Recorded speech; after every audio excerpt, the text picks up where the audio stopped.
Когда приходят письма,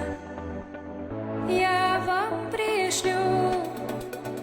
свои мечты